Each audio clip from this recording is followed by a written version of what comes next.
Sizlere bir mektup okuyacağım abi. Bak abi. Şimdi böyle insan sürekli düşünüyor. Yani insanların zihninde bir bayan, bir kadın profili vardır. Evet vardır. Böyle illa eş olarak düşünmeyin yani. Anneniz de olabilir, kardeşiniz de olabilir. Ya da bu toplumu kalkındıracak hanımlar nasıl hanımlardır, öyle değil mi kardeşim? Yani insanın kafasında böyle bir profil vardır. Ve okumak istedim abi. Hesna Şener diye bir kahraman bayan. 1943'te başlayan Bediüzzaman ve talebelerinin Denizli Mahkemesi'nin ağır ceza reisi Ali Rıza Efendi hukuk fakültesinde öğrencilik yıllarında İstanbul'da Fatih'te Şekercihan'da üstadla görüşmüş. Dava dosyalarında suç teşkil edecek bir şey olmayınca beraat verip bu masum, bu dinlerini öğrenip öğretmekten başka bir niyet ve fiilleri olmayan insanları salıvermek istiyormuş. Fakat mahkemeye tayin edilen iki hakim de mutlaka ceza vermek istiyorlarmış. Neden abi? O dönemlerdeki tek gayeleri dinin evlerin içine ulaşmaması, ulaşsa bile taklidi bir şekilde. Bir Kur'an okuyorum ama bana ne diyor bunları bilmeden aynen bu şekilde ulaşması. 9 ay olmuş, bir karara varamamışlar. Üstad Hazretleri de artık sıkılmış. Bir sürü işinden, gücünden edilmiş insan hapiste tutuluyormuş. Biz ne kadar rahatta oturuyoruz değil mi Uğur? Bak hapislerde bu dava yükseliyor. Biz sıcak koltuk, klima, çay ama çoğu zaman şunu diyoruz Onur. Ya bu gece de gitmesem mi acaba? Aman canım ne olacak ki yani bir kere gitmekten ne olacak ki? Bunları okuyunca ben kendi hayatımda çok utanıyorum abi. O sırada hakimlerden birisi hastalandığı için rapor alıp ayrılmış. Hesna Şener Hanım da Denizli Mahkemesi'nde hakim imiş. Ali Rıza Efendi Hesna Hanım'a aslında bu davada hiçbir suç unsuru yok. Bu insanlar masum. Beraat kararına imza atar mısınız demiş. Hesna Hanım da hiç beklemeden atarım deyince Ali Rıza Bey onu mahkeme azalığına namzet aday göstermiş. Bunun üzerine birinci celsede değil de ikinci celsede Eskişehir Mahkemesi'nde 6 ay ceza verilen tesettür risalesi dahil kaç kişi tesettüre girdi değil mi o dersten sonra Aydın? Yüzlerce bayan kardeş şu olay sayesinde tesettüre giriyor abi. Tesettür risalesi dahil bütün nur risalleri için beraat kararı vermişler. Beraat kararından bir müddet geçtikten sonra bir gün Üstad Bediüzzaman Hazretleri talebelerinden Ali İhsan Tola ağabeye Ali İhsan Hesna kızıma selam söyle ben onu manevi evlatlığıma kabul ettim demiş. Meselenin devamını Ali İhsan Tola ağabeyden dinleyelim. Üstad bunu bana söyledi ama o zamanlar biz açık saçık kadınların yanlarından geçmezdik.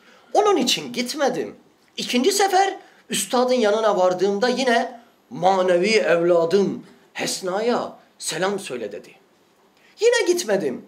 Üçüncüde sen hala gitmedin mi deyince artık gitmek bana farz oldu diyerek gittim. Denizli sıcaktı. Vardım odasına girdim selam verdim. Şöyle kapıya yakın bir yerde durdum. Bana gel bakalım koca Nurcu dedi. Hemşerilik de var. Isparta Senirkentliyiz. Akrabalık da var. Beni tanıyor. Ben de sen de Nurcusun dedim. Böyle deyince orada bulunan bir görevliye sen kapıyı kapat ve bize 2 çay söyle dedi. Bunun üzerine üstattan size selam getirdim. Manevi evladım Hesna'ya selam söyle dedi. Birçok erkeklerin meyledemeyeceği bir şeye imza atmış. Tabii ki der. Hesna Hanım bunu duyunca başladı ağlamaya. Ali İhsan, ne dünyaya yaradık ne ahirete. Babama kızıyorum. Beni okutacağına köyümüzün çobanı Sümüklü Hasan'a verseydi. Dinimi, Müslümanlığımı yaşar, çoluk çocuk sahibi olurdum. Enaniyetten evlenemedim bile dedi. Dedim ki, Hesna Hanım, ona manevi evlat olmak o kadar basit bir şey mi? Bu sana yeter dedim. Acaba ona layık olabildik mi ki dedi. Rahat yatan, kalkamayanlar. Hevaperest, şehvetperest, haneperest, paraperest, meslekperest, işperest, yer çekiminden kurtulamayanlar. Zannetmiyorum.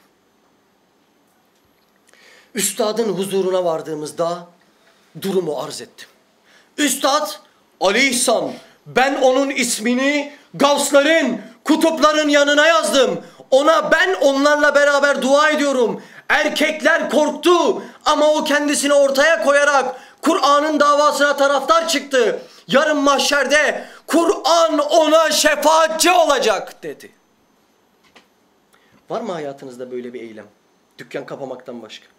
Var mı abi? Kur'an'ı sana şefaatçi edecek bir eylemin var mı sadaka vermekten başka? İşte tesettüre riayet etmiyor dediğin Hesna, tesettür risalesini de beraat ettirdi. Es-sebebü kel fail, yani sebep olan yapan gibidir sırrınca. Bütün sizin kazandığınız haseneler, şimdikiler de dahil, sevaplar tamamen ona da yazılıyor. Okuduğumuz bayan günah cihetiyle vefat etmiştir. Ama hayır cihetiyle yaşamaya devam ediyor. Bu anki hadiseler dahi ona gidiyor Aydın. İşte bütün hasene o beğenmediğiniz Hesna'nın şecaat ve cesaretiyle oldu. Bunlar insanın karbondioksitini çıkarıyor. Bir de biraz samimiyse insan, yani böyle ben yaptım Müslümanı değil de akıbetinden endişe eden bir Müslümansa diyor ki yahu Mehmet kendini kandırma. Kaç kuruşluk kumaşın var? Sen Rabbinin rızası için ne yaptın? İleride neyle karşılaşacaksın? Yaptığınla. Merak etme.